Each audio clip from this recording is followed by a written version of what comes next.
Part. তো আমি বেশি সময় নষ্ট না করে ওনাদেরকে বলবো বিস্তারিত এই কেসটা সম্পর্কে আপনাদেরকে মানে জানাবেন।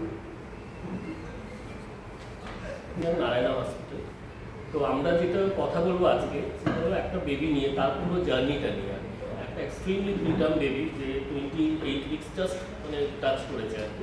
এবার এক্সট্রিমলি প্রিটার্ম বেবিদের যেটা মেন একটা কোর্স অফ দ্য হসপিটাল হয়, সেটা হলো যে পুরো মানে ধরুন একটা জার্নি হয় ওদের ফর 2 মান্থস 3 মান্থস, মানে এরকম একটা হসপিটাল স্টে হয়। তাতে আমাদের ইনভলভমেন্ট যতটা থাকে, সিমিলারলি তাদের একটা ফাইন্যান্স পার্ট থাকে, since we are working in corporate hospital.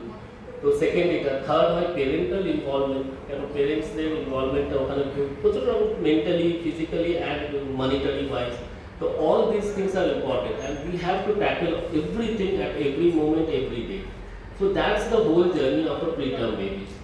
এবার ওই মেডিকেল সাইডটা আমরা কথা বলি, কেন আদার সাইড যেগুলো আছে সেগুলো তো আরও অনেকে আছেন তারা কথা বলবেন এটা নিয়ে। তো এক্সট্রিম প্রিটার্ম বেবি যখন থাকে, তার ব্রেন টু টো আমরা বলি everything is premature and everything can cause complications. কেন ওর টাইমই হয়নি বাইরে বেরোনো। এবার যখন ওরা বাইরে বেরোয় তখন আমরা আর্টিফিশিয়াল ওয়েতে, যেটা আমাদের রিসোর্স, কেন we are in a resource limited country, আমার কাছে যে 100% লাইক দ্য ওয়েস্টার্ন কান্ট্রিজ আমার কাছে সব রিসোর্সেস আছে তা না। তো যেটুকুনি লিমিটেড রিসোর্সে আমরা চেষ্টা করি আর কি, মানে যত better treatment with our knowledge, with our resources আমরা চেষ্টা করি। তার মধ্যে কিছু কমপ্লিকেশনস হয় ডিউরিং দ্যাট জার্নি, সেগুলোকে আইডেন্টিফাই করতে হয় টাইমলি, সেগুলোকে যাতে ট্যাকেল করা হয়। থার্ড জিনিস হলো যে আমরা শুধু সার্ভাইভালের উপরে এখন কিন্তু আমরা করি না, আমরা চাই intact survival. So intact survival means একটা বাচ্চা বেঁচে যাওয়াটা আমাদের জন্য যতটা ইম্পর্টেন্ট, ততটা তার জন্য ব্রেন নিউরো ডেভেলপমেন্টালি বাচ্চা যেন পুরোটা ইনট্যাক্ট থাকে।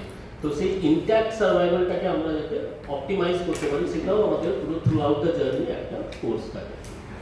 সো দিস বেবি অফ বৈশাখী, আমি বাবাকে দেখলাম আছেন উনি, হ্যাঁ ঠিক আছে। তো বাদ বাকি দেখুন ওনার সাইডের কি পারসেপশন সেটা উনি বলতে পারবেন। আমার সাইডে যেটা পারসেপশন আমি বলছি, যে একটা এক্সট্রিমলি যখন বার্থ হয় তখন একটা বেবি আফটার বার্থ থেকেই ওদের অনেকগুলো কমপ্লিকেশন স্টার্ট হয় ইমিডিয়েটলি। যেমন হলো যে ওর বার্থের আগেই ওর ওজনটা বাড়ছিল না, so we call it in our terminology fetal growth restriction.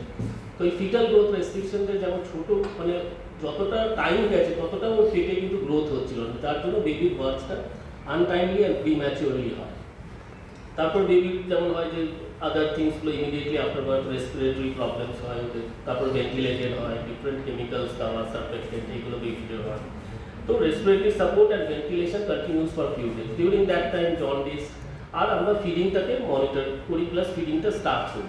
এই ফিডিং দেওয়ার টাইমে ওদের একটা মানে তার আগে আমরা ওকে যাতে নিউট্রিশনটা পাই, ফিডিং যদি না দিতে পারি তখন আমরা একটা প্যারেন্টাল নিউট্রিশন দিই, যেটা হলো যে একটা সিরা দিয়ে আমরা অ্যামাইনো অ্যাসিডস, লিপিডস এগুলো দেওয়া।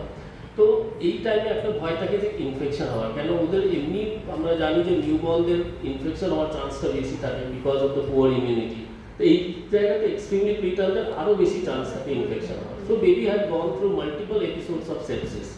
তো সেইগুলোকে টাইমলি আইডেন্টিফাই করা, তাকে অ্যান্টিবায়োটিক্স প্লাস অ্যান্টিফাঙ্গাল যেগুলো দেওয়া হয় সেগুলো দিয়ে ওদেরকে মানে ট্রিটমেন্ট করা হয়। তারপর ওর হয় মেন আমাদের এইম থাকে যে এত ফিডটাকে আমরা এস্টাবলিশ করতে পারি। সেই ফিড এস্টাবলিশ করতে গিয়ে এই বেবির মেজর প্রবলেম আমরা মেজর হার্ডলস আমরা ফিল করি, যে যখনই আমরা একটা সাবস্ট্যান্সিয়াল অ্যামাউন্ট অফ ফিড দিই তখনই বেবির অ্যাবডোমিনাল ডিস্টেনশন হয়, একটা ইন্টেস্টিনাল অবস্ট্রাকশনের সাইন্সগুলো আমরা দেখতে পারি। ইনিশিয়ালি আমরা যেমন নেক্রোটাইজিং এন্ট্রোপোলাইটিস বলি, এনইসি বলি আমাদের টার্মিনোলজিসকে, সেটা বেবির একটু ইনফেকশনের সাথে ছিল, ঠিক আছে, first time we got over that. Second time again this happened. Then third time we thought it could be other surgical cause of the intestinal obstruction. সেটা ডক্টর গৌতম আছে, উনি আমাদের paediatric surgeon, every time we had discuss with him everything. তো সেইগুলো যেমন timely কীভাবে identify করা হলো, তারপর সার্জারি ইয়েটা এপিসোডসটা কী হলো সেগুলো ডক্টর গৌতম বলে দেবেন। ওটাকে যখন আমরা একটা ফিড এস্টাবলিশ করলাম, সার্জারি করলাম, তারপরে আছে আইয়ের প্রবলেম। প্রিম্যাচিওর বেবিদের আই প্রবলেমটা সিগনিফিকেন্ট, যেটাকে আমাদের টার্মিনোলজিতে আমরা বলি রেটিনোপ্যাথি অফ প্রিম্যাচুরিটি, যেটা আমরা আফটার 2 উইকস থেকে আমরা ওটাকে মানে ডিফারেন্ট কাইন্ড অফ টেস্টগুলো থেকে, চোখের টেস্টগুলো থেকে প্লাস অপথ্যালমোলজিস্টের ওপিনিয়ন থেকে আমরা ওটাকে আইডেন্টিফাই করার চেষ্টা করি। আর সেইগুলোর যদি কোনো ইন্টারভেনশন লাগে সেটা আমাদের অপথ্যালমোলজিস্ট ডক্টর প্রেমাঞ্জন আছে, উনি এরপরে এইগুলো ব্রিফ করে দেবেন যে এইটাকে এখানেও বেবি প্রচণ্ড স্ট্রাগল করেছে। অ্যান্ড যেমন বললাম যে এই বেবিদের যেমন lines and different things were difficult because of the small size and prematurity. So overall this was the whole journey of 2 months, 2.5 months. এরকম একটা বেবি এখনো still we are following up that baby. যে আমরা এক্ষুনি বলে দেবো না যে না baby is absolutely fine because we have to do follow up still 2 years of age, যেটা আমরা টার্গেট করছি আর কি। তো আমি বলতে পারি যে যেটা আমি বললাম যে আমাদের ইনট্যাক্ট সার্ভাইভালটা যেন বেবির থাকে আর কি যতটা, হ্যাঁ এটা হলো ফার্স্ট। আর ইটস আ মাল্টিডিসিপ্লিনারি কেয়ার যেটা আমাদের এনআইসিউতে আছে, হ্যাঁ আমরা ডিফারেন্ট কাইন্ড অফ ডিসিপ্লিনস থেকে আমরা ডক্টরস আর্মিতে দিই, তারপর ওনারা দেখেন, দেখে যেভাবে ইন্টারভেনশন বলে সেগুলো আমি করার চেষ্টা করি as a paediatrician.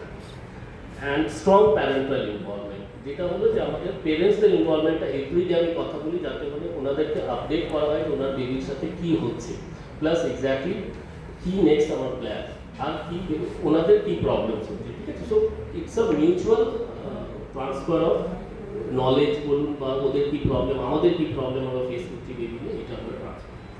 So I think that this is overall about this baby, about the whole journey. Still we are doing follow-ups. The follow-up will আমাদের দরকার up to 2 years of age. Then we can say that no, this baby is absolutely fine and we are out of danger. Pediatric and newborn surgeon Narayana হেন এই কেসটা আপনাদের সামনে তুলে ধরে আমাদের তিনখানা উদ্দেশ্য আছে। First, rarity of the case. একটা এক্সট্রিমলি প্রিটার্ম বেবি, প্রিটার্ম মানে সে 1 কিলো, প্রিটার্ম মানে সে 32 সপ্তাহ, 33 সপ্তাহ, 34 সপ্তাহ হতে পারে, বাট এখানে 27 সপ্তাহ মাত্র। আমরা জানি যে বাচ্চার লাং মেচুর হওয়ার জন্য মিনিমাম 34 থেকে 36 সপ্তাহের প্রয়োজন।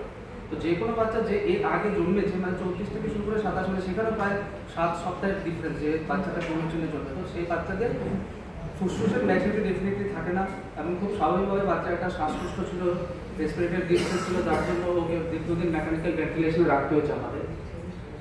সেকেন্ড রেয়ারিটি হলো যে শুধু মেডিকেল ইস্যুস না, মেডিকেল ইস্যুস ছিল যে লাং ম্যাচুরিটি হয়নি, প্রোটিন কম ছিল, রক্তাল্পতা ছিল, চোখের সমস্যা ছিল, তার সাথেও যে সমস্যাটা আরও অ্যাগ্রিভেট করেছিল আমাদের ম্যানেজমেন্টে সেগুলো একটা সার্জিক্যাল কিছু পেয়েছি আমরা। যে ইন্টেস্টাইনে একটা ব্লকেজ ছিল, যখনই আমরা বাচ্চাকে একটা নির্দিষ্ট পরিমাণের বেশি আমরা ফিডিং দিতাম দেখা যেত বাচ্চার পেট ফুলে যাচ্ছে, বাচ্চার সবুজ রঙের পিত্তবমি হচ্ছে, পায়খানা বন্ধ হয়ে যাচ্ছে। তো সেরকমভাবে আমরা বেশ কিছুদিন দেখলাম। তারপর বিভিন্ন টেস্টের মাঝখানে দেখলাম যে না খাদ্যনালীতে কোথাও একটা ব্লকেজ আছে, আর যদি সেটাকে অ্যাড্রেস না করা যায় সেই বাচ্চার ফিডিং আমরা শুরু করতে পারবো না। অথবা একটা 760 গ্রামের বাচ্চার মেডিকেল ম্যানেজমেন্টগুলো যেরকম চ্যালেঞ্জিং, সার্জিক্যাল ম্যানেজমেন্টগুলো আরেকটা চ্যালেঞ্জ। মানে একটা 760 গ্রামের বাচ্চাকে আপনি একাতরমভাবে হাতে নিতে পারবেন। সেই বাচ্চার একটা সার্জারি করা, পুরো পেট খুলে সেই ইন্টেস্টাইনগুলো যেগুলো সূক্ষ্ম ইন্টেস্টাইন, সেগুলো স্বাভাবিকভাবে আমাদের অনেক ছোট ছোট ইনস্ট্রুমেন্ট ইউজ করতে হয়েছে। যে অপারেশন যে ইনস্ট্রুমেন্ট আমরা একটা 15 বছরের বাচ্চা ব্যবহার করে থাকি সেই ইনস্ট্রুমেন্ট ডেফিনেটলি আমরা একটা 760 গ্রামের বাচ্চা ব্যবহার করতে পারবো না। তো সেদিক থেকে অনেকটাই চ্যালেঞ্জিং ছিল। অ্যানেস্থেশিয়া কনসিডারেশন ছিল যে এত ছোটো বাচ্চাকে একটা 15 সার্জনকে রাখা, মেকানিক্যাল ভেন্টিলেশনে রাখা, অ্যান্ডোট্রেকিয়াল টিউব পরানো এবং অপারেশন চলাকালীন যেন কোনো সমস্যা না হয়, প্রেশার ফল না হয়, বিভিন্ন প্রবলেম মেডিকেল প্রবলেম সেগুলো যেন ম্যানেজ করা হয় সেটা ম্যাডাম দেখেছেন। এবং পোস্ট অপারেটিভে যেটা ডক্টর অখিলেশ্বর বলেছেন সেটা 2 নম্বর। আর 3 নম্বর যেটা বলছিলাম যে মাল্টি সেক্টরাল কোঅর্ডিনেশন, যেটা ডক্টর অখিলেশ্বর বললেন। মানে আমি অপারেশন করে বেরিয়ে গেলাম, তারপর দেখা গেলো মেডিসিন পার্টটা, মেডিকেল পার্টটা দেখার জন্য কোনো পেডিয়াট্রিক নিওনেটোলজিস্ট নেই বা নিওনেটাল ইন্টেনসিভ কেয়ার ইউনিট নেই, তাহলে কিন্তু সেই সব ক্ষেত্রে আউটকামটা কোনোদিনই ভালো হতো না। আজকে আমরা মাল্টি সেক্টরাল কোঅর্ডিনেশনের জন্য বাচ্চাটা বেরিয়ে এসছে, এখনও ফলো আপে আছে, ইমপ্রুভ করছে। 2 কেজির উপরেও ওজন হয়ে গেছে, হ্যাঁ 2 কিলোর উপরেও ওজন হয়ে গেছে, সেই ইমপ্রুভিং। আর থার্ড যেটা যে এই পেশেন্টটা পার্টিকুলারলি হাওড়ার পেশেন্ট এবং হাওড়া থেকে কিন্তু অপারেশন এবং মাল্টিডিসিপ্লিনারি ট্রিটমেন্ট পেয়ে সুস্থ হয়ে বাড়িয়ে গেছে। আমরা যে প্রবণতাটা দেখি যে হাওড়া লোকেরা, মেদিনীপুর হুগলির লোকেরা ব্রিজ ক্রস করে কলকাতা বাইপাসে চলে যাব, সেখানে গেলে সুস্থ হয়ে ফিরবো, নয়তো অন্য কোনো জায়গায় ফিরতে সুস্থ পাবো না ট্রিটমেন্ট, সেটা কিন্তু আমরা বিগত 4 বছর এর আগেও আমরা প্রেস মিট করেছি মাল্টিপল ডিপার্টমেন্ট থেকে। সেটা কিন্তু আমরা প্রমাণ করতে পেরেছি যে আমরা মাল্টি সেক্টরাল কোঅর্ডিনেশনের ছোটো বাচ্চাদের পেডিয়াট্রিক ইন্টেনসিভ কেয়ার হোক, নিওনেটাল ইন্টেনসিভ কেয়ার হোক, সেগুলো কিন্তু আমরা আমাদের হাওড়াতে বসে প্রোভাইড করতে পেরেছি উইথ ভেরি গুড আউটকাম। তো সে কিছু হলে যে আমরা চলে যাবো ওখানে বা সাউথ, আমরা দক্ষিণমুখী হয়ে যাবো, সেই প্রবণতাটা কিছুটা হলে যদি আমরা কম করতে পারি সেটা একটা উদ্দেশ্য আমাদের। তো সার্জিক্যাল পার্ট আর মেডিকেল পার্টটা আমি বললাম। আমি এবার একটু ম্যাডাম রশ্মি ম্যাডামকে অনুরোধ করবো যদি অ্যানেস্থেশিয়ার কী চ্যালেঞ্জেস ম্যাডাম ফেস করতে সেটা যদি ম্যাডাম একটু বলেন।